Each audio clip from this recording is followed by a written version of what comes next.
The Emerald Reckoning.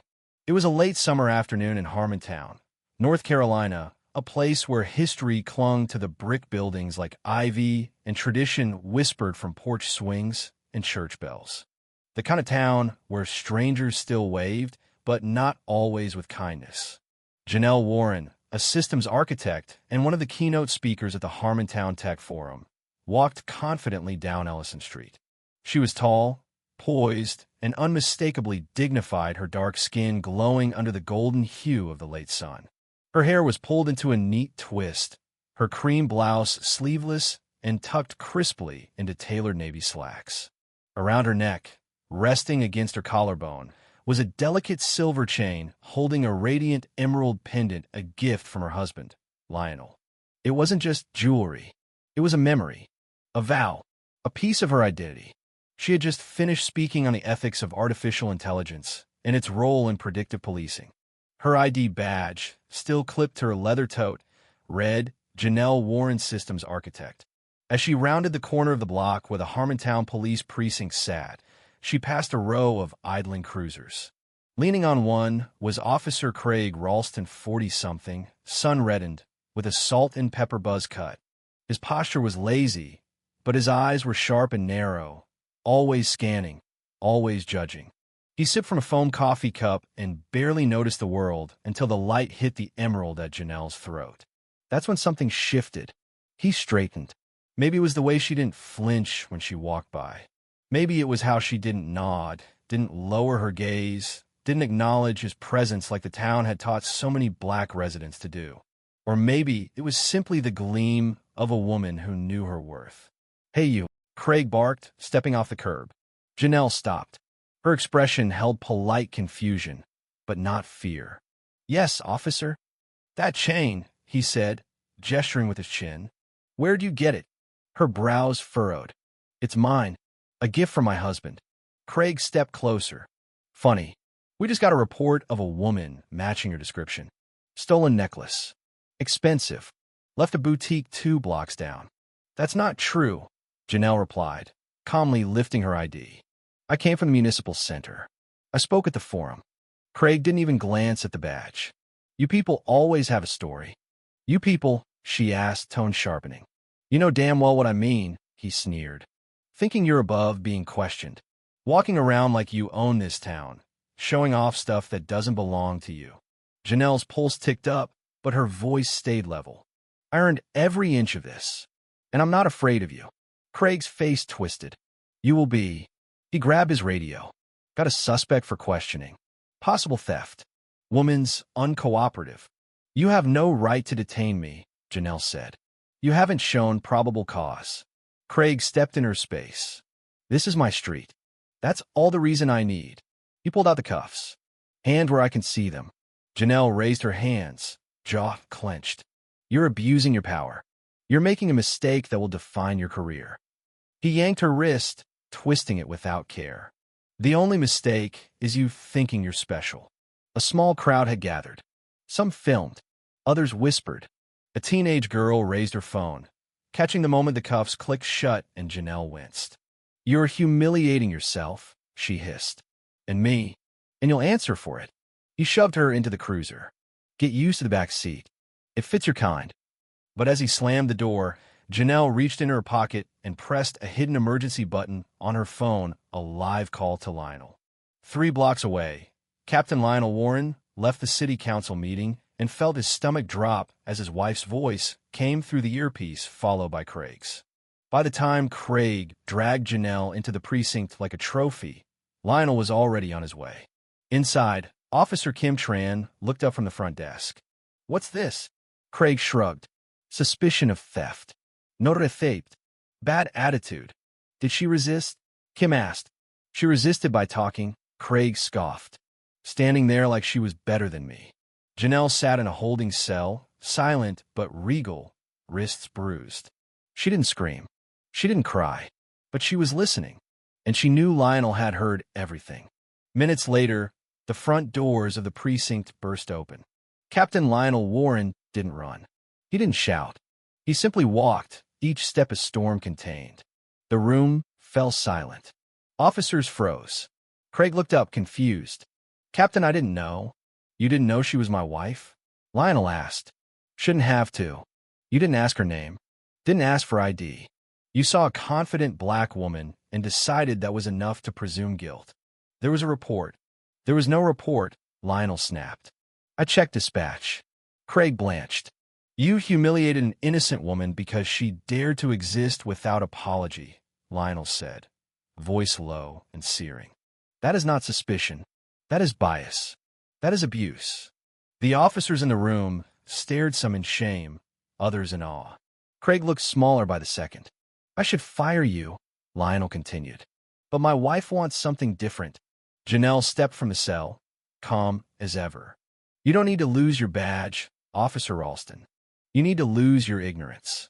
And so, Craig was suspended, reassigned, required to complete 6 months of mandatory anti-bias training.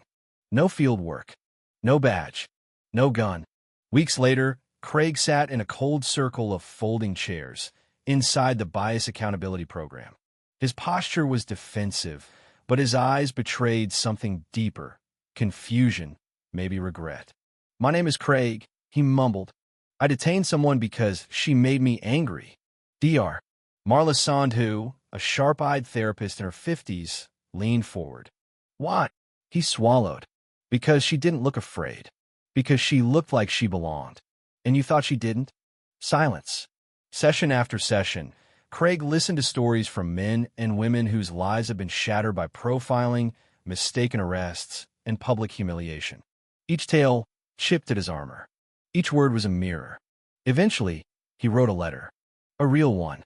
To Janelle Warren, it began. He read it aloud, voice cracking.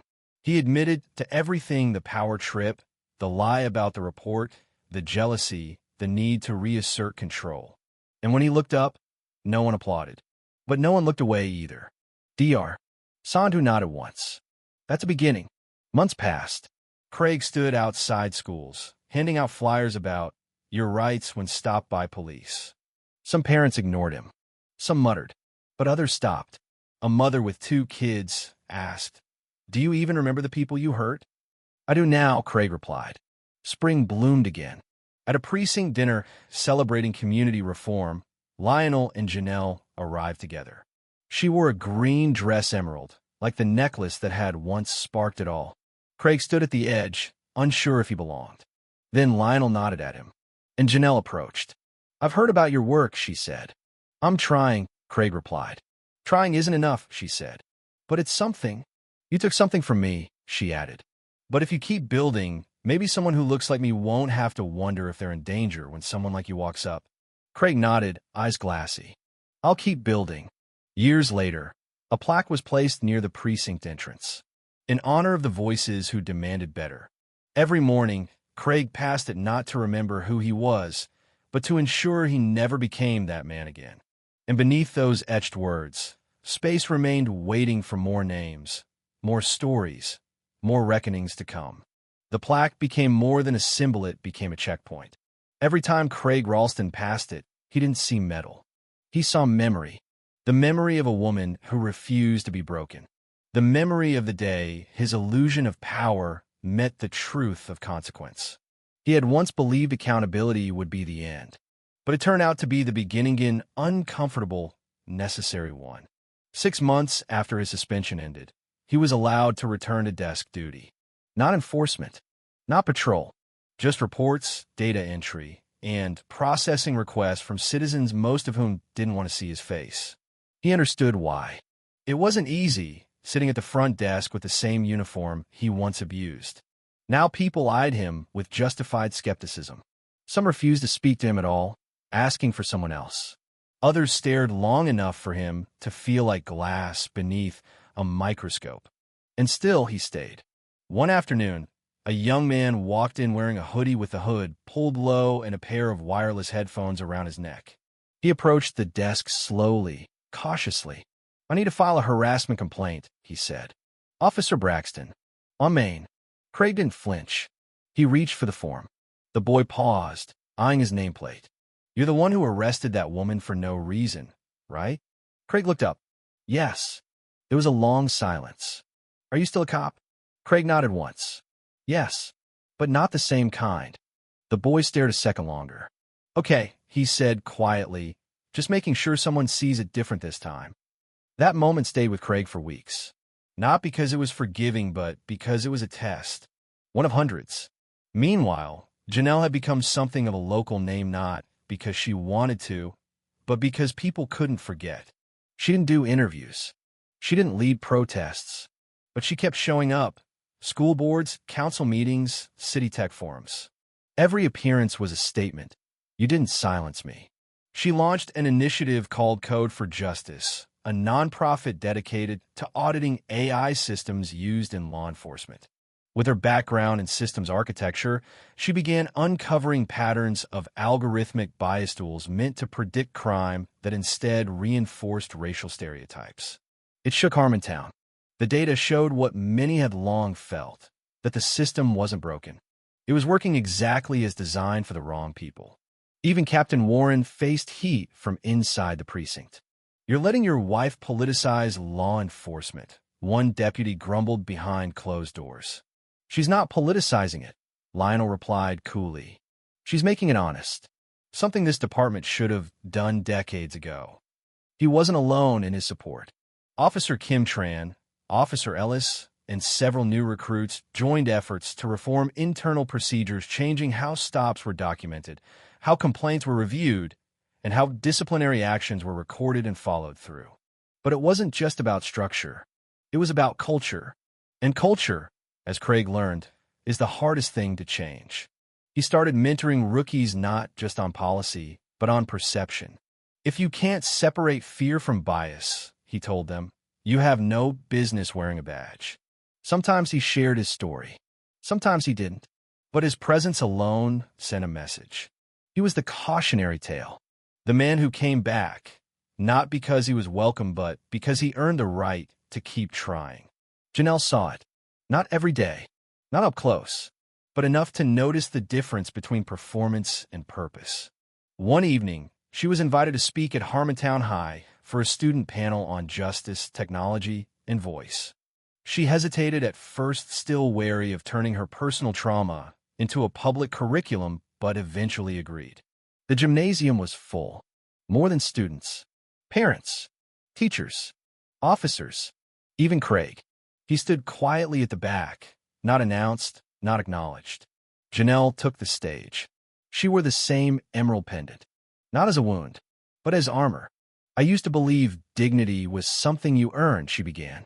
Then I learned dignity is something you're born with, but the world spends a lifetime trying to take it from you. The room went still. I was arrested for wearing this, she said, fingers brushing the stone. No theft, no warrant, just a necklace. And pride.